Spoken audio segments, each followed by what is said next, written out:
listeners. Hi. Thank you for listening to Not So Giant Women with Daria and Ivy. Yay! So our next episode is open book, and I'm interested in any guesses you have on who or what is the open book this time. Well, Steven has a history of reading books. We've definitely seen that. So could it be that like anything he does is going to come back and get him somehow? Books! Yes, let's go in and find out. Open the book. We are the crystal gems. We'll always save the day. And if you think we can, even birds can fall in love. I guess you could read it that way.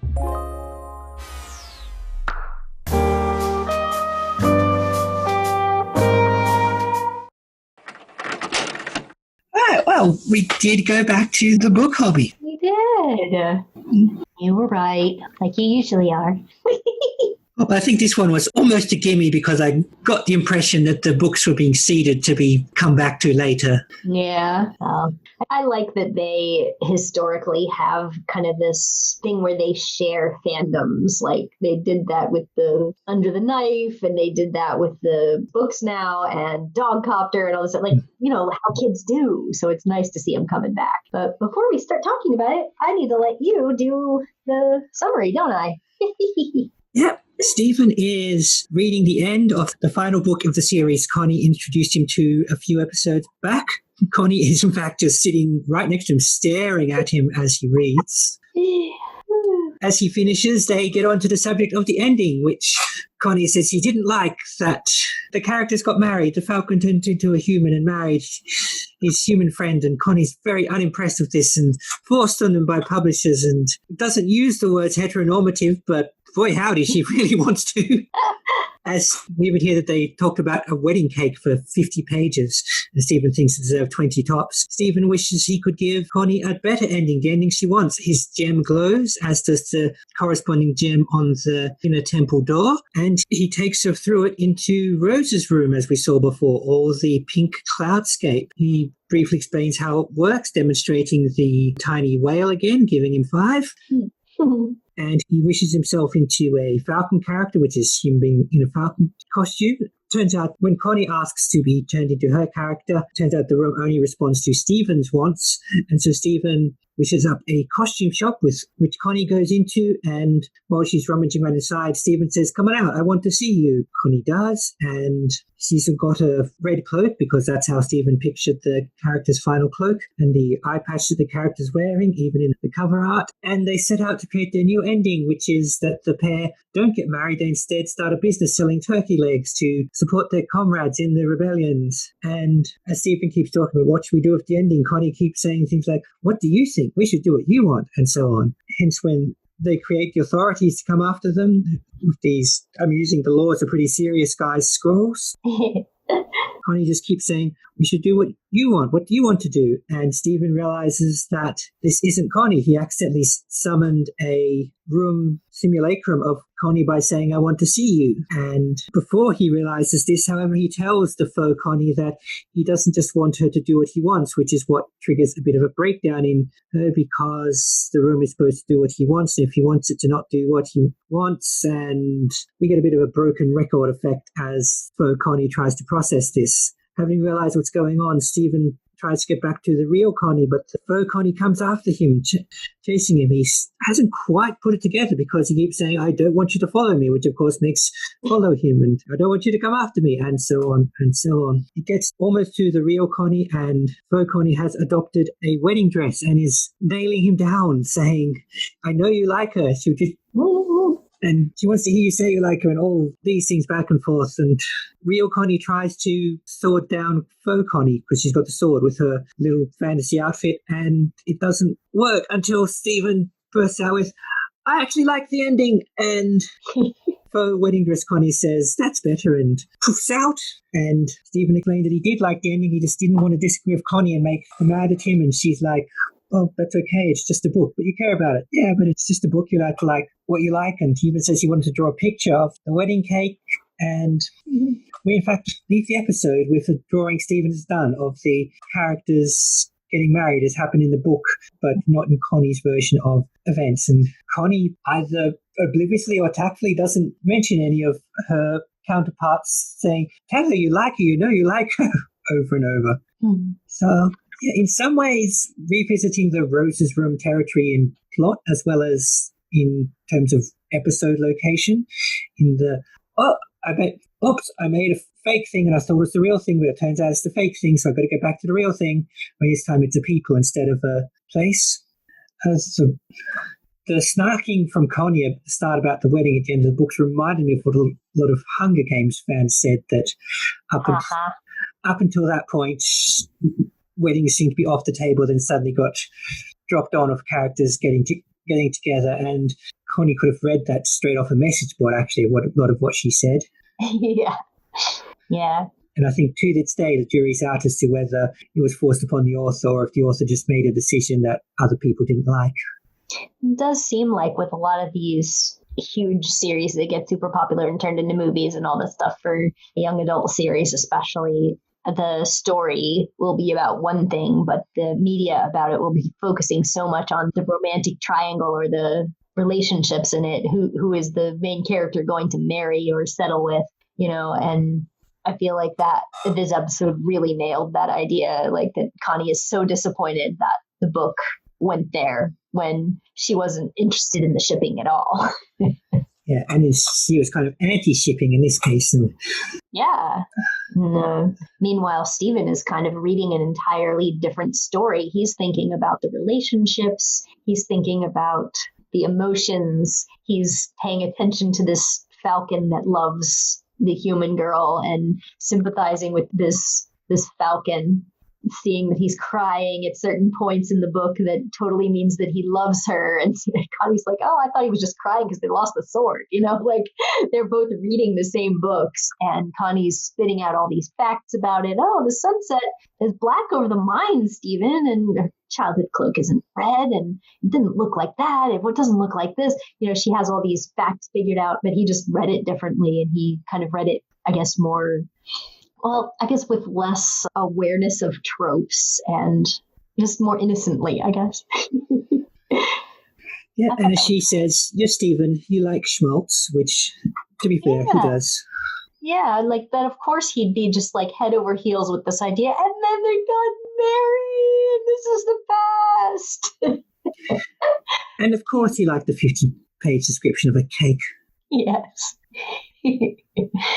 Yeah. I could see being Connie, though, just getting frustrated that you were really invested in the story, and then all of a sudden it sort of takes a turn into something that you didn't foresee, and you didn't have an investment in that aspect of the story. And so, give me more of these fantasy stories with the maps and the traveling and the fighting authority. Yeah, well, she was definitely me at the end of the Hunger Games, so... Yeah. I have mixed feelings about books with maps, though. Yeah. Well, I guess when you grow up, you start to make certain decisions based on previous experiences getting burned as to whether you're going to invest extra money in the hardcover copies with maps. So, yeah, it really I felt like this episode did a good job with the nerdery in it.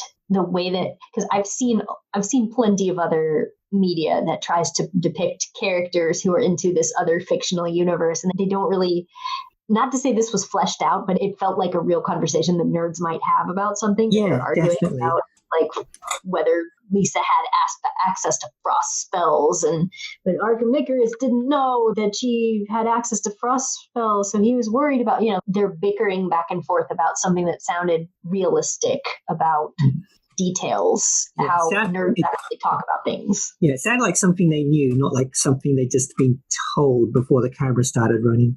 Mm-hmm. Right. And Steven actually had, he may have had like I don't know if it was a simpler read of it, but he was not as invested in kind of the multi-layered plotty stuff. He was more interested in the love relationships and what he saw developing between the characters. He wasn't making as many mechanical connections as Connie was. Yeah, he was making more like he was having a more sophisticated character read, I guess. And in fact, he probably didn't look at the maps. He probably just relied on the story to tell him where everyone was going. Yeah, and occasionally called Connie to say, "What's a familiar?" But there is also an extra added layer of meaningfulness to Steven, maybe, that he himself is a sort of a non-human who likes a human. And here they're playing out this role where she's Lisa from an adventure story and he's this character that is not human that loves her. Very interesting. Yeah, and well, the faux Connie really wanted to lay it bare from his psyche. You like her and you want her to like you too. Right. And they definitely played that up like she was trying to get him to do a love confession. But it was all about you want her to like you, and that's why you're hiding how you really feel about this book. You like this wedding that I'm representing in this. Whereas, like, you're kind of the first time you see this, it's like it almost seems like she's dressing up as wedding dress Connie and implying that Steven wants to marry Connie, which, I mean, to be fair, he probably does. But like that the whole thing is about feelings for Connie, but it's really about not wanting to earn her disrespect by liking the ending after Connie was so passionately against it. So yeah, I was thrown at first, especially because faux Connie insisted on changing back to the wedding dress for that part. Yes. Yeah. With a white eye patch and everything. Yeah, so it's a good job real Connie either didn't or chose not to read it that way. Right. Okay, you like the wedding. Of course, she was a bit, what happens in the magic pink cloud room stays in the magic pink cloud room. Yeah, probably. Yeah. You know, now that I think about it, the previous episode that we watched with that had a reference to an earlier Connie episode. Now we're having another one where it's a reference to another earlier Connie episode. So it's kind of cool that they're bringing up these threads that they planted earlier. So I'm curious at what point did you start to suspect that the fake Connie was not the real Connie? Was it pretty immediate, or did you catch on somewhere in the middle?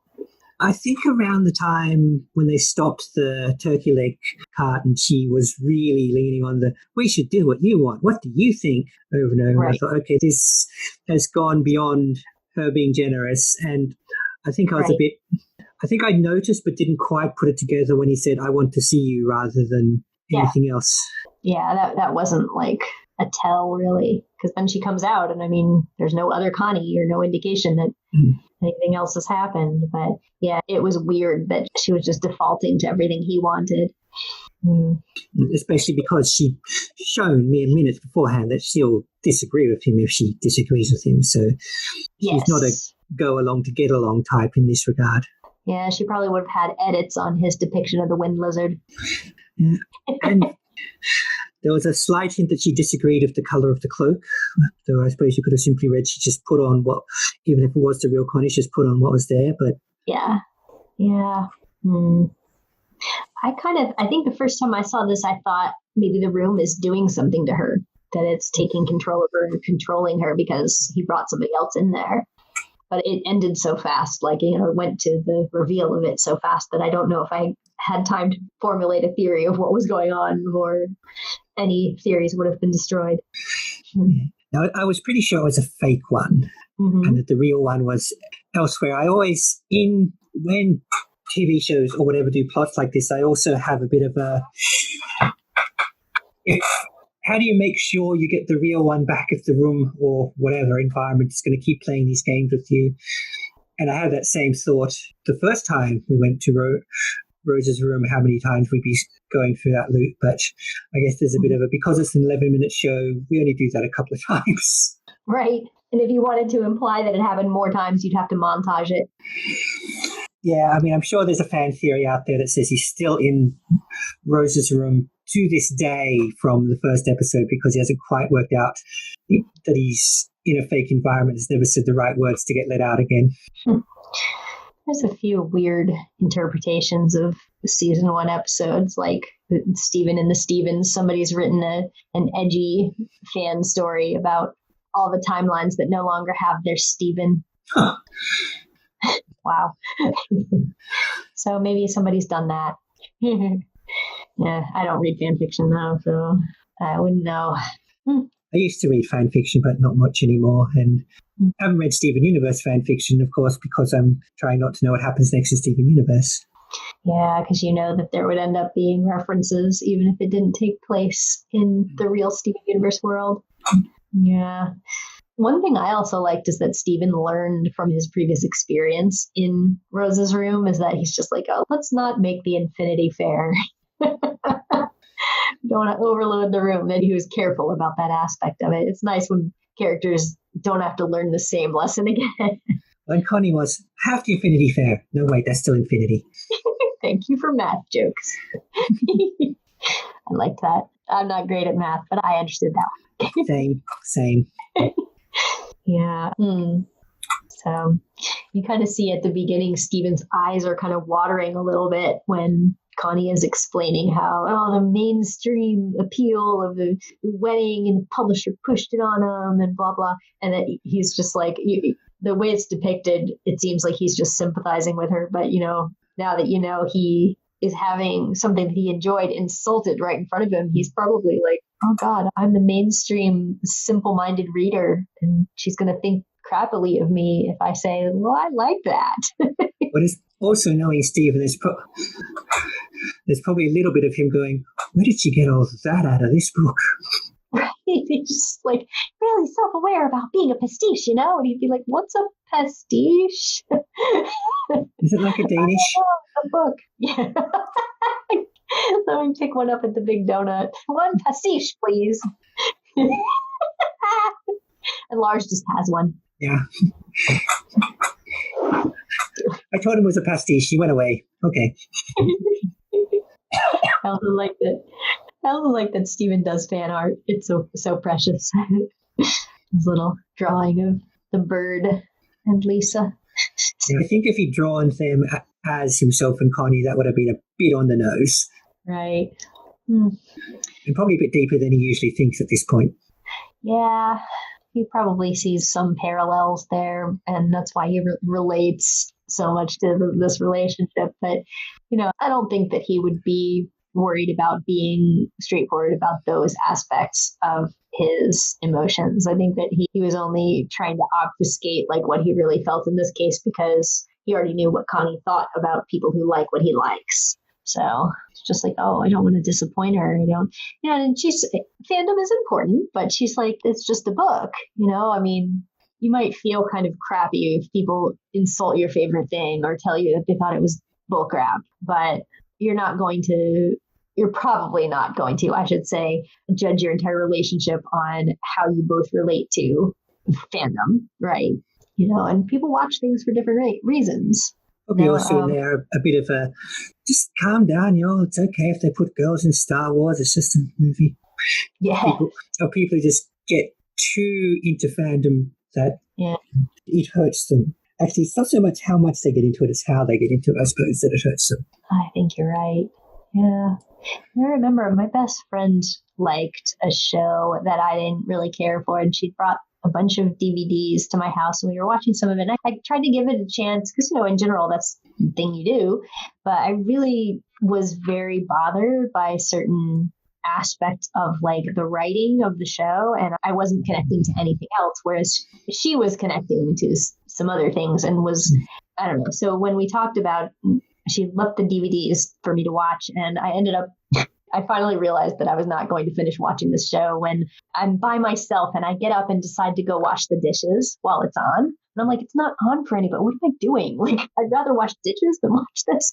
But so I just decided I'm not going to watch it. And I told her, I couldn't get into it. And she asked me why. And I started to explain all these writing mistake things. And she just said, well, for me, it was more about how it made me feel. And I'm like, yeah.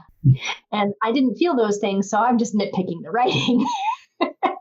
So people watch things for different reasons. And I was worried that like not liking something and thinking the writing was crappy in the places that I didn't like it was going to be insulting to her. But, she asked, so I told her I was honest about it. And, I think one of my favorite films we reviewed on Podsploitation, I didn't think probably did, objectively see all the problems of why it's a problematic film and why it's not done this well and all this, and why it's probably a horrible thing to be watching in 2020. Mm-hmm. I still really enjoy it. I can't help it. Mm-hmm. So I can understand the split critique model, if you will. Yeah. And you can also acknowledge that something that you like is stupid. You know, you're like, yeah, this is really stupid and I love it. Oh, in fact, I'm wearing the shirt from that film right now. There we go. That's how much I like it. Oh, okay. I don't think I can see all of it. Oh, the film is called Felicity. Not familiar. It was an Australian Emmanuel wannabe. Yeah, which doesn't sound like the sort of thing I'd like even when I say it, but I don't know. There's something about it. You know, I have no idea why I was, as a young person, I was super obsessed with the second Bill and Ted movie. Oh, well, kind of, yeah. I can't tell you to this day why I loved it so much, but I just really, really loved it. And I don't know, it's one of those things. I can't justify this at all. It's really stupid in a lot of places, but, you know, that's something for you. Yeah, and the same for a lot of things. I guess also, once you've watched a lot of things, and maybe in my case, once you've reviewed a lot of things, you start to be able to feel comfortable with analyzing something, but your actual feelings about it might be different. Yeah, sure. Oh, yeah. There's a lot of stuff where I would post like a book review that is primarily critique, and I'd still give it 5 stars. I once did reviews for, well, I guess it was a magazine. They called it all kinds of odd names, but it was a magazine nonetheless. And there was, while they'd never say you liked something if you didn't, they did, because it was aimed at younger readers, go to try to frame things positively. Mm-hmm. And I remember the case of doing that where I managed to give all this constructive criticism, positive things about a book, but anyone who knew me, it was the sort of book I really hated, and this particular example of it was no different. But sometimes you just got to find nice things to say. Oh, sure. Well, because otherwise then people they'll feel like you're being a negative Nancy on purpose. Yeah, I mean, I've reviewed for older audiences too, where you can be as negative as you want, as long as you're being thorough about it. Mm-hmm. And this one wasn't so much whitewashing; it was just don't go down super abusive on a book in a magazine which is supposed to be encouraging kids to read. Yeah, this is a terrible book. Don't pick it up. And reading is terrible. Yeah, go play video games instead. Mm-hmm. I reviewed a popular book series that it was so popular that I would get hate mail from people for giving a bad review. Like, my review got so popular that, like, I don't know, like strangers were sending me mail all the time wanting to know when I was going to review the next one in the series. And I was like, I don't want to read more of this. But I was eventually badgered by both fans and anti-fans into reading this entire terrible series. And that's the main thing that I did. I'm like, I'm not saying bad things about this just because I want to crush this book. I had a very legitimate reason for hating it. And these are the reasons. And then people will write me saying, well, you're just jealous of the author. I'm like, no, these are the reasons. Like, I don't need to be jealous of the author. Like, there are plenty of successful authors that I'm not jealous of and gave very good reviews of. How come you're not looking at the 850 reviews that I've published that are all positive reviews, and you're just focusing on this one? I have like a handful of really negative reviews. It's like, doesn't everyone feel this way about some media? Yeah, I've had you probably just didn't understand the work. It's like, well, maybe I didn't, and if I didn't, and that led to me not liking it, then I didn't like it. Right. Surely helping me understand is at least partly the onus of the author. Yeah. Surely they should at least meet me halfway. Right. And I like to think, at least with our analysis of this show up to this point, we're both clearly relatively sophisticated deconstructors of media. Like, it's not that we're just simpletons who can't understand things. Yeah. And in fact, we've talked many times about how there are a lot of the target audience for this who would just watch it, miss a bunch of the stuff we point out, and they'll do just fine. Mm-hmm. Not every 7-year-old who watched these few episodes have been going, oh, this is clearly a reference to his Dark Material, the Hunger Games, and the Harry Potter books. Mm-hmm. Yeah, a lot of them would have just been Steven saying, like, that cake sounded good. I want to eat that cake. You know, and that's also a legit way to experience media. Like my example with my friend, it's like I didn't have the reaction that she had, and neither one of us was wrong. It's just the problems that I had with the thing were enough that I wanted to stop watching it, and that did not happen for her. And those are both, you know, they're legitimate. Yeah. And with Steven and Connie, they both read the whole series, but got very different reactions to how it culminated. So, and they're probably in for a good few fanish conversations now that they're seeing each other's point of view and working out how each other saw it. I really liked that. I thought that the nerdiness, the reality of it. Yeah, I recently read a self-published book that it was ostensibly about a person who was like a fangirl of a really big media thing. And I recognized some of the aspects of fandom that were in the book, but the actual references that they tried to build in for like her fandom, they felt really fake because it wasn't anything. It wasn't anything that they had created behind the scenes or anything at all. It all felt very staged. And this felt like it really could have been a series somewhere. The way that they made references to it, they didn't overbuild the references because they both recognized what each other were talking about. And that was cool. I like that. It sounded like kids talking. So up to now, Steven's probably been nodding along to what Connie said. And she's, yes, Connie, that is an analysis of the Nisian Ubermensch, thinking, well, that guy had a cool sword. I did like that Connie was still like, oh, I'm going to make the ultimate Lisa. Like there was never any Lisa that had all of these aspects, but she's like, well, I'm going to put these dragon whisker boots on because that I really like the volcano stuff, and I got to have this cape and the clasp because that's too signature not to do. It's just cute. Just nerding out over it. It's so cool. I do wonder why the heck Steven did not catch on and just tell the Cloud Connie to follow him. Like, please follow me everywhere. Like, come on, Steven. Yeah, you're having a moment, Steven. We know you can do better than this by now. Yeah. He's even saying, I don't want you to follow me. Oh. And Cloud Connie's probably thinking, oh, come on. Except theoretically, she's not an autonomous being. But she acted like it. Yeah. Yeah. That is a creepy aspect of the room that he could tell it to disobey him and then it would have to. Creepy. Really seemed to have some initiative though, that it was trying to force his feelings out. Yeah. Really weird. Connects to his subconscious somehow. Maybe. I don't know. I don't know how the room works. Like, he does seem to have to speak his wishes for them to happen. So I don't know what's going on. He just asked for a costume shop. He got a costume shop full of the costumes he intended as he pictured them. Yep. Because of you thought the cloak was red. He didn't say, give me a costume shop with the book, with all the book series things, and I think the cloak is red. Right. So it's being a bit capricious as to when it doesn't understand him. Yeah. Especially since he then had to say that he wanted his food cart to have an umbrella on it. It's pretty impressive that Connie charged into battle like that.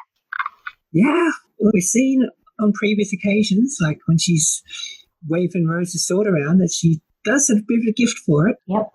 Probably at least somewhat rooted in her tennis experience. Yeah. No second thoughts about chopping up another version of herself. Yeah, that's really something too, because I gotta say, like, if there was a clone of me somewhere, it would at least give me pause as to whether I should murder it.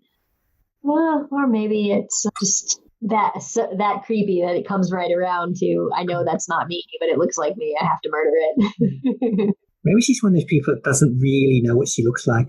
Well, maybe. Some people have that. They have such a different version of themselves in their head that they don't readily recognize photographs of themselves. That is true. Yeah.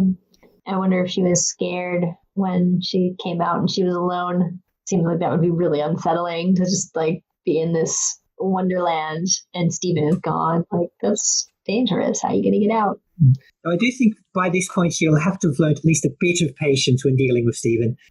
Yeah, just imagining this episode from her point of view. It's like we go into the room, we make a costume shop, I'm changing, and then I come out and my guy has deserted me. And now I'm going to wander around for a really long time looking for him and calling for him. And then I'll fight a clone of myself in a wedding dress. Yeah. Or if there's this extended version of events where she attacks the other her and you hear her saying, "You have to be so damn passive all the time and you never stand up to your parents." Oh, wow. Could have been a deep read. Follow-up questions! What do you think Rose might have been using the room for? That's going to be my probing question. What do you think Rose used the room for? Probably not recreating fandom experiences. No. She probably also used it as kind of a home as well, I suppose, as her, based on the fact that the other gems do kind of use them as their personal quarters. So there would have been a bit of that. What she would have recreated. Oh, she, especially when she was being leader of the resisting Crystal Gem forces, could have done a lot of battle simulations in there. That's what I was thinking. Very holodeck. Yeah, and maybe the room is used to that, which is why it's not quite tuned into Steven's innocent and playful requests. Yeah, I want a bunk bed and I want to play video games. And so when it creates another Connie, thinks this must be his opponent later. Oh, could be. Because it doesn't seem to have any permanent fixtures. When he goes in there, it's just blank. It's just clouds. Yeah, so I don't know if that's like the room's default state and it just kind of reset after Rose died or when he took it over. Because the other rooms we've seen are, they're abstract, but they're fairly, there's something there. Yeah, they're featured. Yeah, they're environments. Yeah. I wonder if Steven made stuff, if it would stay there if he wanted it to when he came back and he wouldn't have to remake it all. Yeah, we don't know if he's really come in and out of it much since. Yeah.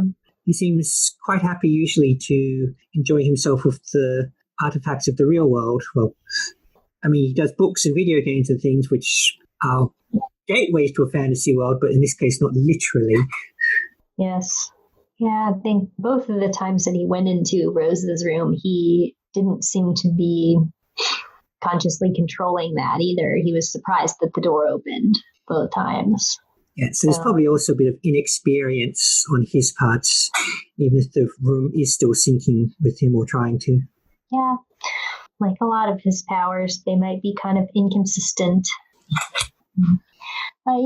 He could just find Amethyst and get her to open her door and somehow get to his room, or just follow Pearl in and come down the waterfall. Well, there's something. Amethyst puts a large amount of real-world tangible objects in her room, which he has yet to do. So nothing is anchoring it. Nothing is left behind. Yeah, even a tiny floating whale is an illusion. So I guess see tiny floating whale again. Yeah, it was good to see them. Him, her. He tried to know what the whale's pronouns are. Yeah. We didn't get to see the gems this time, except for Steven. No, I was noticing at the end that the other three don't even get a token appearance. Yeah. Aww. I miss them when they're not in an episode. But I don't think they would have added anything to the story, and even have taken away from it if they cautioned him too closely about how the room works. Yeah, I do think this episode just by itself is a very good Connie Steven story. I didn't need them to be in it, but I still always feel a little bit like when there's an episode with no Garnet, Amethyst, and Pearl, I'm just like, oh, well, no, I don't get to see their antics this time. Yeah. It's quite a brief story, this one. There are some episodes where you go, how did they fit all that into 11 minutes? And some stories where you go, oh, was all of that make out 11 minutes? And this is the latter. Because it didn't take me long to summarize. Right. Just not much happened.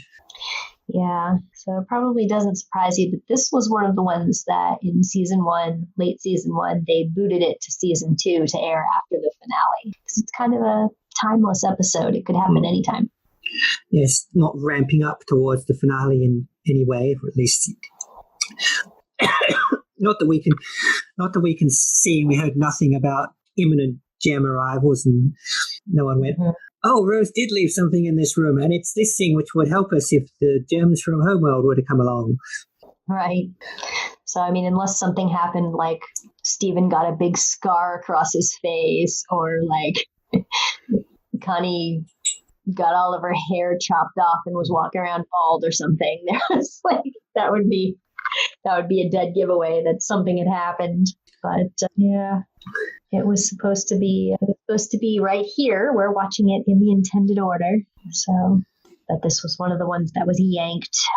And I think some collections still place it in season 2. Yeah, well, with the caveat that I don't know what happens at the start of season 2 or near the end of season 1, I can see how this could be moved back or forth with little damage. All you've really got to establish is the books, the room, and Connie, and we've had all of them on the go for some time, and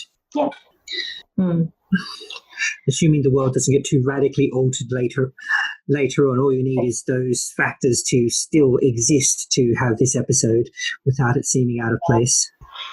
Yeah, I think that's one of the problems with Steven Universe in some formats is that a lot of the episodes where you can show someone one episode and show them a good episode of the show, the best ones depend on previous episodes for context, for why they're so good. And then an episode like this, maybe not like this, you would have a little bit of backstory that didn't come with this one, but you could still gather that from, the fact that Steven is reading these books and then you see Connie right next to him expecting his reaction. Yeah, so you know that they're both in it. Yeah, and indeed, if it weren't for the fact that it is an episode that established the books, even that's not terribly necessary, because if the books were introduced for the first time here, you would easily just go, Connie introduced Steven to some books off screen. Yep. Yeah. But if you watched this, you probably wouldn't get a great idea of why the show is special.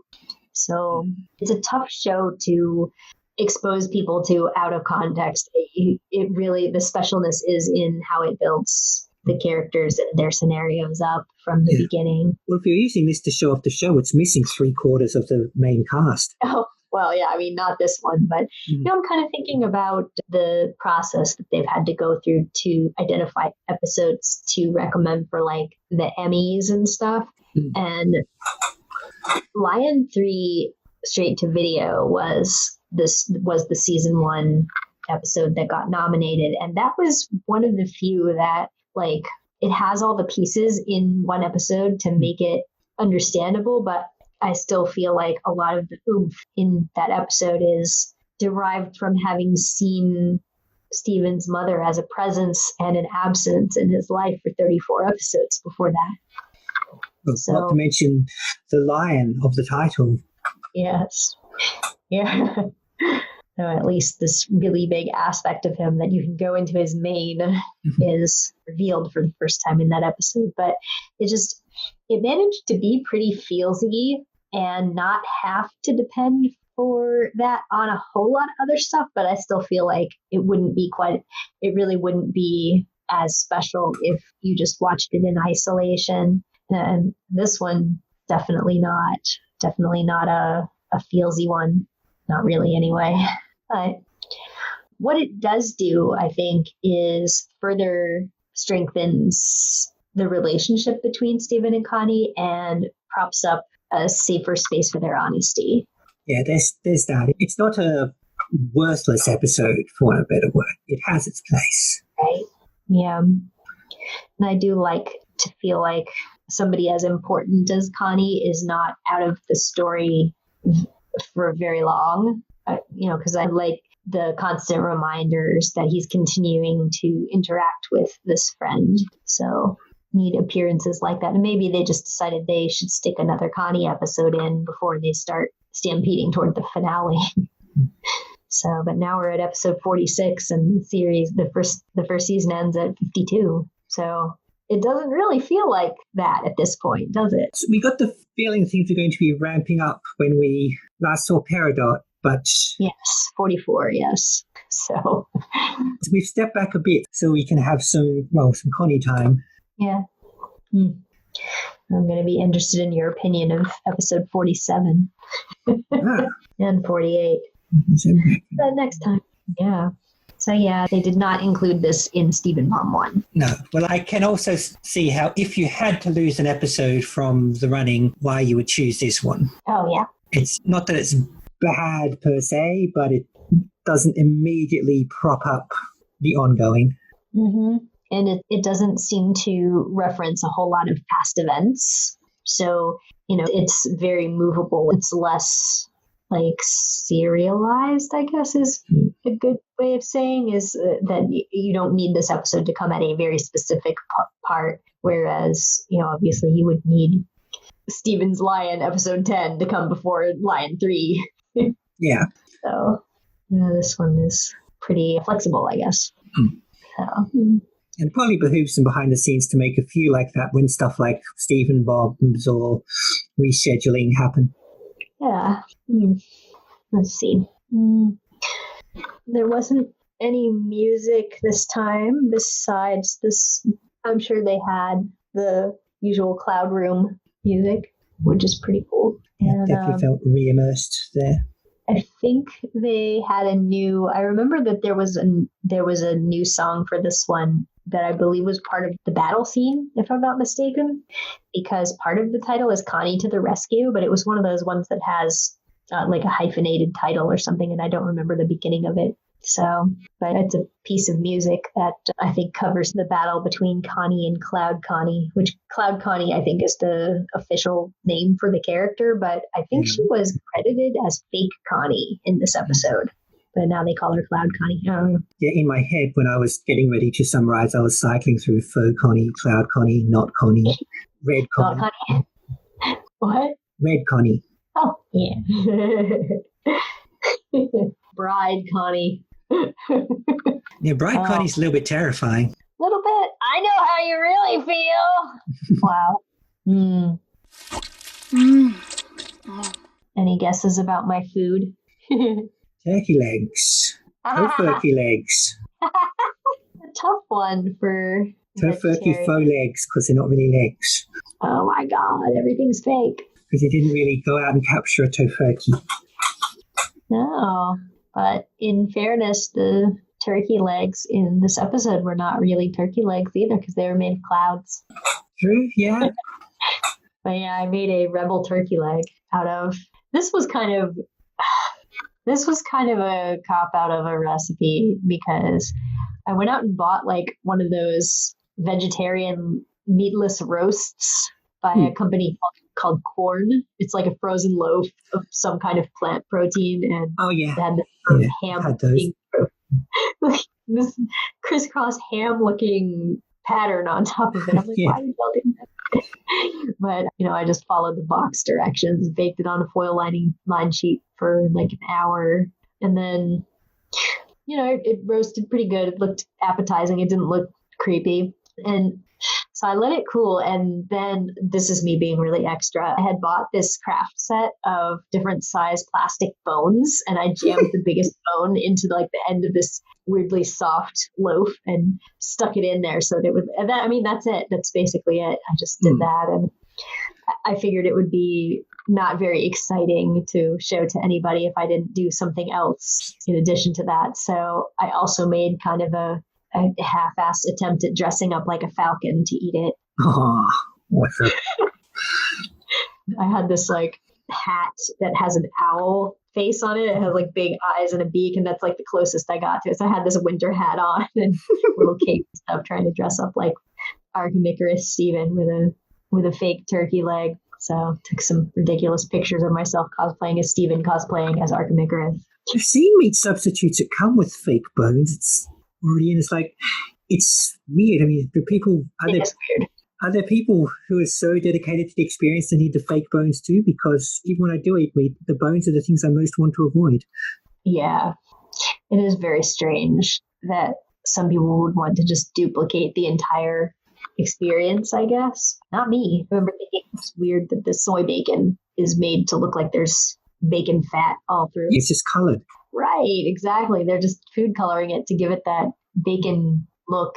And I don't know that I've ever had particularly convincing soy bacon, but the kind that I like, which is a Morningstar Farms product, if you fry it in a pan, it'll taste really good. But it's been 20 something years since I ate bacon, so what do I know? Yeah, I really like the one I had this morning, but it doesn't taste like bacon. I really like it, but it's not because of its resemblance to bacon. Yeah.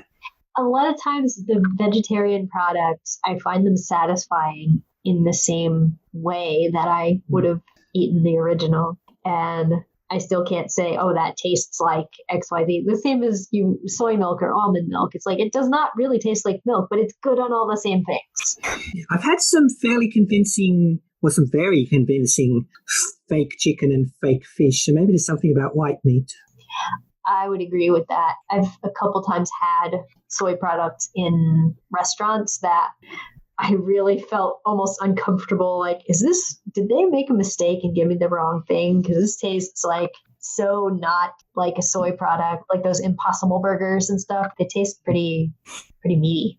Yeah. Almost in a way I don't like, because I never liked hamburgers.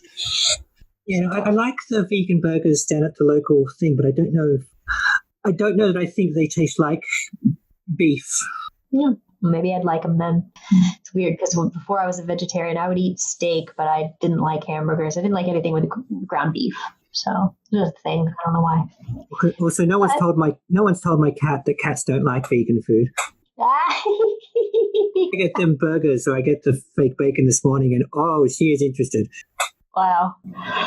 Well, all right. Like, don't you know you're an oblate carnivore? She's like, I can try. She's like, you sealed my fate when you named me after vegetarian food. Yeah. Of course, it's also a color. Yeah, I didn't name her, so I don't know how she got her name. I don't know. Oh, okay. So the you is in this story is not you personally then. Well, I figured when I got her, she must at least kind of already know that name, and also keeping her name saves her from being named like Opticat Prime or something. Which otherwise she would have been. In fact, my previous cat was already called Ferris when I got her, and lots of people thought I'd named her after a band I like called Save Ferris, but it was just a coincidence. Yeah, it's very interesting. Oh my gosh. So she eats vegan food. Yeah, or she's very insistent she try anyway. I know there's some things in that aren't good for her, so I don't actually give her much. Right. Because oblate carnivore is actually a biological state, not just a fad. Yeah. But it doesn't stop her that when I do have, she's literally right up in my face. Oh my gosh. My cats can't get protein from soy, but guess you want to try. Yeah. Like, I'm still putting this in my face. So, yeah, the roast that I made was kind of disturbingly turkey-like. So occasionally they are really convincing. I don't know if that many people will relate to this, because I've said this a few times, and usually people tell me they don't know what I'm talking about. But when I would eat turkey or chicken when I was a kid, there was like almost this metallic taste to it, in my opinion. And sometimes it would be there, sometimes it wouldn't. It's like this aftertaste that reminded me of tasting metal. I don't know what that was, but when I ate this, it had that taste. And I was like, this is super creepy because I feel like I'm eating chicken. The weirdest one we had a tofurkey for a Christmas thing one year, and it tasted a lot like turkey, but its actual form was just a big ball. Mm-hmm. So the disconnect between tasting like a turkey, and we all know what turkeys both alive and roasted look like, but its actual form just being a big bowl of prepared tofu was kind of weird. It was pretty, like I said, pretty good, but it was that odd disconnect. Yeah, I can imagine. Ugh, yeah. So sometimes I'll ride that like uncanny valley of food. Unless there's a new species of ball turkey in this one. We'll see that next time on Steven Universe. Ball turkey. Yeah. So that's my only recipe, and included a weird cosplay.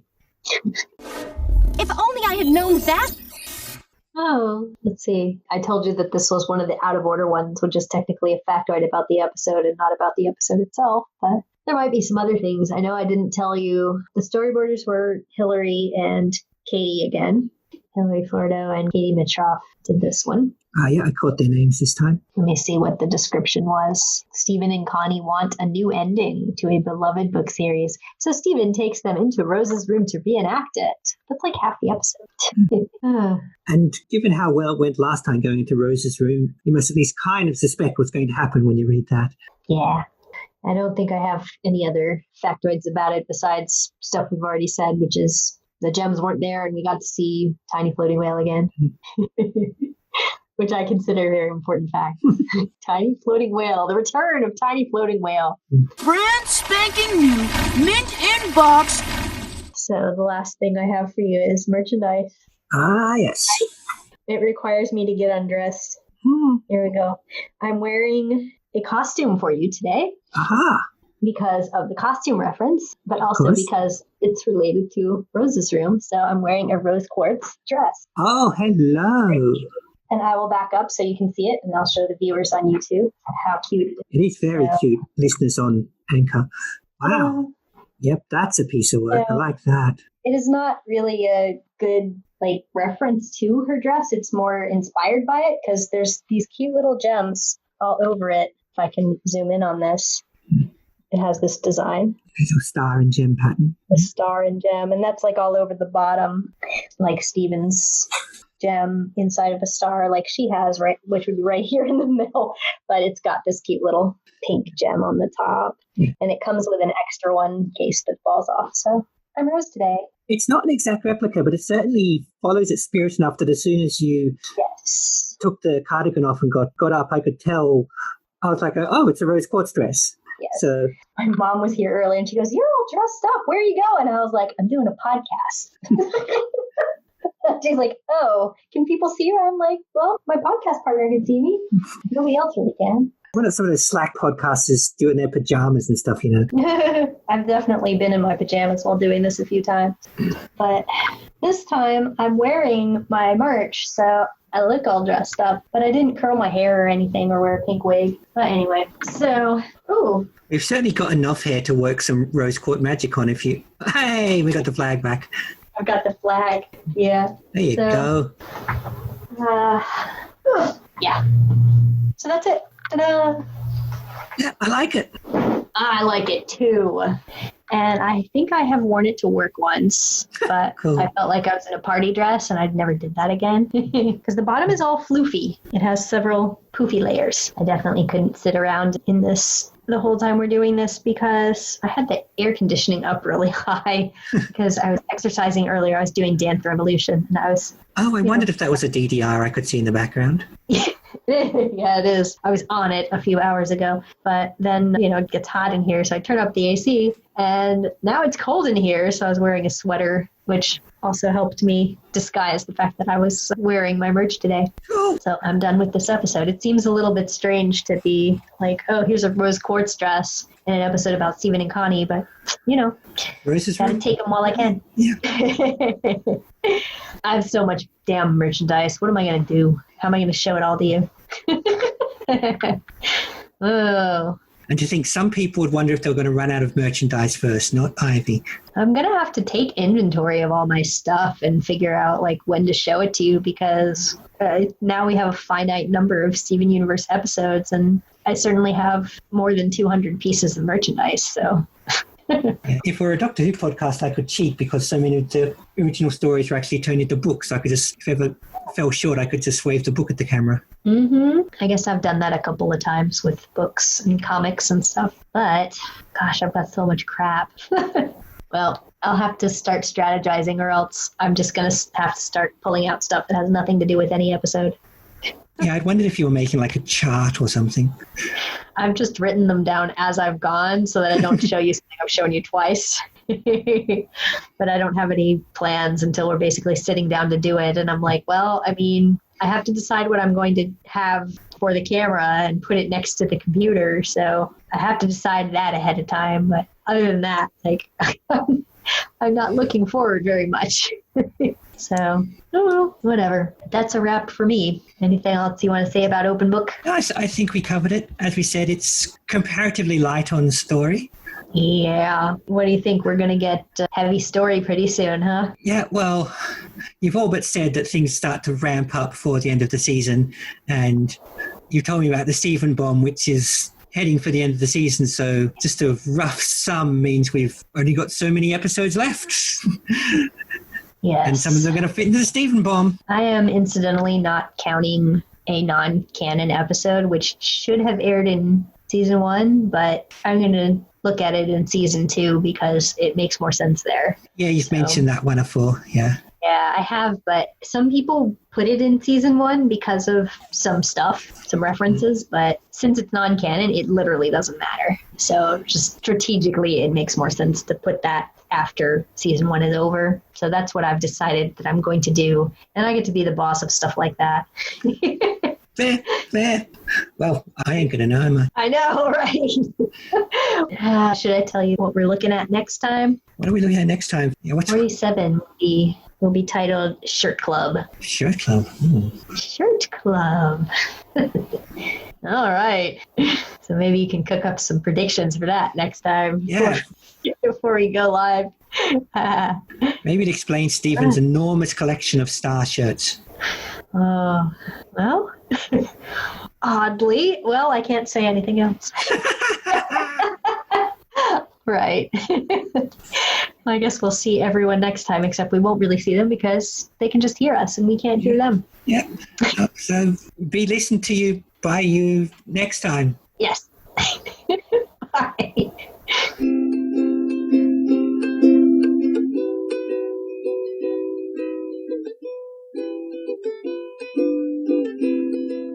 You've been listening to Ivy and Daria on Not So Giant Women. You can find episodes of the show in video form by looking up Not So Giant Women on YouTube. Or in audio form at anchor.fm/NotSoGiantWomen or your podcatcher of choice. You can also find us on Facebook. Audio production by Daria. Video production and music by Ivy. Daria can also be heard on Podsploitation, the Ozploitation podcast. And Ivy at her Steven Universe fan blog at love-takes-work.tumblr.com. Steven Universe was created by Rebecca Sugar and remains property of Cartoon Network. No infringement is intended.